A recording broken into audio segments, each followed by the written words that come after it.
ഞാൻ കണ്ണൂരിലേക്ക് പോവുകയാണ്. കണ്ണൂരിൽ നിന്ന് എം സന്തോഷ് കൂടി നമ്മളോടൊപ്പം ചേരുകയാണ്. നോക്കാം കണ്ണൂരിൽ പണിമുടക്ക് മുന്നോട്ട് പോകുന്നത് എങ്ങനെയാണെന്ന്, പണിമുടക്കിനോടുള്ള പ്രതികരണം എന്താണെന്ന് നമുക്ക് നോക്കാം. ഒപ്പം തന്നെ എൻ്റെ സുഹൃത്തുക്കൾ ഒരുപാട് കാര്യങ്ങൾ എഴുതുകയും പറയുകയും ഒക്കെ ചെയ്യുന്നുണ്ട്. ഞാൻ നിങ്ങളിലേക്ക് കൂടി വരാം. നമുക്ക് കണ്ണൂരിലേക്ക് പോയതിനു ശേഷം സന്തോഷ്, ഗുഡ് മോർണിംഗ്. കണ്ണൂരിൽ പണിമുടക്ക് പൂർണ്ണമാണോ? ആദ്യ മണിക്കൂറുകളിലെ പ്രതികരണം എങ്ങനെയാണ്?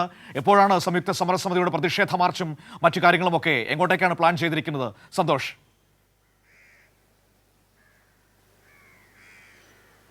മനു, നേരത്തെ മറ്റ് ജില്ലകളിൽ നിന്ന് റിപ്പോർട്ട് ചെയ്തതുപോലെ കണ്ണൂരിലും സ്ഥിതി വ്യത്യസ്തമല്ല. ജനങ്ങൾ പൂർണ്ണമായും ഈ ഒരു പണിമുടക്കിനോട് സഹകരിക്കുന്ന കാഴ്ച തന്നെയാണ് കണ്ണൂരിൽ നിന്നും കാണാൻ കഴിയുന്നത്.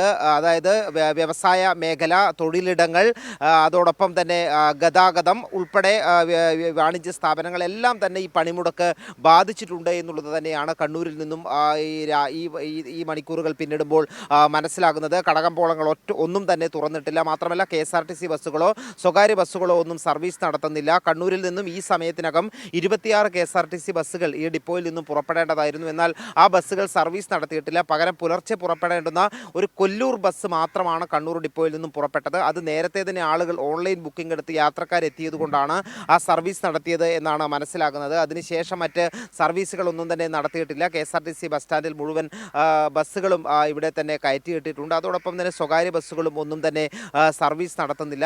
കമ്പോളങ്ങളെല്ലാം തന്നെ അടഞ്ഞു കിടക്കുകയാണ്. കണ്ണൂരിലെ പ്രധാനപ്പെട്ട പരമ്പരാഗത വ്യവസായ മേഖലയായ കൈത്തറി വ്യവസായവും അതോടൊപ്പം തന്നെ പ്ലൈവുഡ് വ്യവസായ മേഖലയും എല്ലാം തന്നെ ഈ പണിമുടക്കിന്റെ ഭാഗമായി തന്നെ സ്തംഭിച്ചിരിക്കുകയാണ്.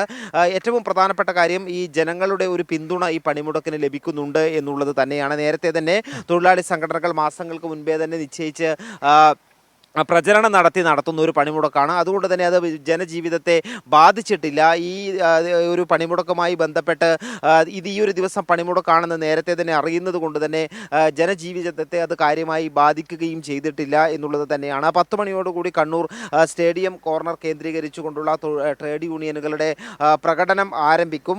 അതോടൊപ്പം തന്നെ ഇന്നലെ വൈകുന്നേരം വിവിധ സ്ഥലങ്ങളിൽ ഏരിയ കേന്ദ്രങ്ങളിലെല്ലാം തന്നെ പണിമുടക്കിന് അനുഭാവം പ്രകടിപ്പിച്ചുകൊണ്ടുള്ള പന്തംകൊളുത്തി പ്രകടനവും മറ്റുമെല്ലാം തന്നെ ഉണ്ടായിരുന്നു. ഏതായാലും കണ്ണൂരിലെ ഈ ഒരു പണിമുടക്ക് പൂർണ്ണമാണ് എന്ന് തന്നെ പറയാം. റെയിൽവേ സ്റ്റേഷനിലോ KSRTC ബസ് സ്റ്റാൻഡുകളിലോ കൂടുതൽ ആളുകളില്ല എന്നുള്ളതാണ് ഏറ്റവും പ്രധാനപ്പെട്ട കാര്യം. സാധാരണഗതിയിൽ ഇങ്ങനെ ആളുകൾ കുടുങ്ങിക്കിടക്കുന്നത് ഒരു പ്രധാന വാർത്തയായിരിക്കും ഇത്തരത്തിലുള്ള പണിമുടക്കുകളോ ഹർത്താലുകളോ ഉണ്ടായാൽ. പക്ഷേ ഇന്ന് സ്ഥിതി തീർത്തും വ്യത്യസ്തമാണ്. റെയിൽവേ സ്റ്റേഷനിൽ നമ്മൾ രാവിലെ പോയിരുന്നു. അതിനുശേഷം കണ്ണൂർ നഗരത്തിലെ പ്രധാന കേന്ദ്രങ്ങളിലെല്ലാം പോയിരുന്നു. ഇപ്പോൾ KSRTC ബസ് സ്റ്റാൻഡിലാണുള്ളത്. ഈ ഒരു സ്ഥലത്തും ആളുകൾ യാത്ര തടസ്സപ്പെട്ട് കുടുങ്ങിക്കിടക്കുന്നതോ മറ്റോ കാണാൻ കഴിഞ്ഞില്ല. അതിനർത്ഥം തന്നെ ജനങ്ങൾ ഈ പണിമുടക്കുമായി പൂർണ്ണമായും സഹകരിക്കുന്നുണ്ട് എന്നുള്ളത് തന്നെയാണ്. മനു, സന്തോഷം, ഏറ്റവും പ്രധാനപ്പെട്ട കാര്യം ഈ ഒരു പണിമുടക്കിന്റെ പ്രാധാന്യം പൊതുസമൂഹം അതിൻ്റെതായ ഗൗരവത്തിൽ മനസ്സിലാക്കി എടുത്തിട്ടുണ്ട്.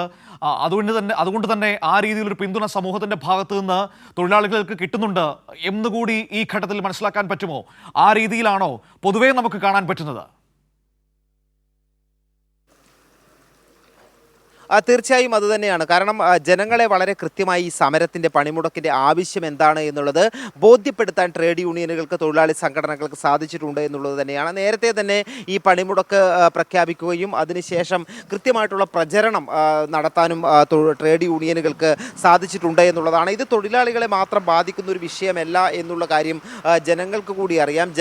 പൊതുവെ ജനങ്ങളെ ബാധിക്കുന്ന വിഷയങ്ങളാണ് ട്രേഡ് യൂണിയനുകൾ ഉയർത്തിക്കാട്ടുന്നത്. അതായത് ഈ ഏറ്റവും പ്രധാനമായിട്ടുള്ള വിഷയങ്ങൾ, ഈ 4 തൊഴിൽ നിയമങ്ങൾ, അത് വലിയ രീതിയിൽ തൊഴിൽ മേഖലയെ ബാധിക്കും എന്നുള്ള കാര്യത്തിൽ സംശയമില്ല. ഒപ്പം തന്നെ സാർവത്രികമായിട്ടുള്ള കരാർവൽക്കരണം, എല്ലാ സ്ഥലങ്ങളിലും സ്ഥിരം തൊഴിലാളികളെ നിയോഗിക്കാതെ കരാർ തൊഴിലാളികളെ നിയോഗിച്ചുകൊണ്ട് കാര്യങ്ങൾ മുന്നോട്ട് പോകുക. അപ്പോൾ അതോടൊപ്പം തന്നെ കേന്ദ്ര സർക്കാരിന് കീഴിലുള്ള പൊതുമേഖലാ സ്ഥാപനങ്ങളുടെ സ്വകാര്യവൽക്കരണം, ഒപ്പം തന്നെ കർഷകരും ഈ സമരത്തിൻ്റെ ഭാഗമാകുന്നുണ്ട്. കാർഷിക വിളകൾക്കുള്ള വിലയിടിവ്, അതോടൊപ്പം തന്നെ മിനിമം ഗ്യാരണ്ടി, കാർഷിക ഉൽപ്പന്നങ്ങൾക്കുള്ള അടിസ്ഥാന വില ലഭിക്കാതിരിക്കുക, ഇത്തരത്തിലുള്ള സാർവത്രികമായി എല്ലാ വിഭാഗം ജനങ്ങളെയും നേരിടുന്ന പ്രശ്നങ്ങൾ തന്നെയാണ് നിലവിലുള്ളത്. മാത്രമല്ല ഇപ്പോൾ അടുത്ത കാലത്തായി ഇപ്പോൾ കേന്ദ്ര സർക്കാർ ഏർപ്പെടുന്ന വിദേശ രാജ്യങ്ങളുമായിട്ടുള്ള വ്യാപാര കരാറുകൾ, ഇതെല്ലാം ജനജീവിതത്തെ കൂടി ബാധിക്കുന്നതാണ് എന്നുള്ള കൃത്യമായിട്ടുള്ള ധാരണ ജനങ്ങൾക്കുണ്ട്.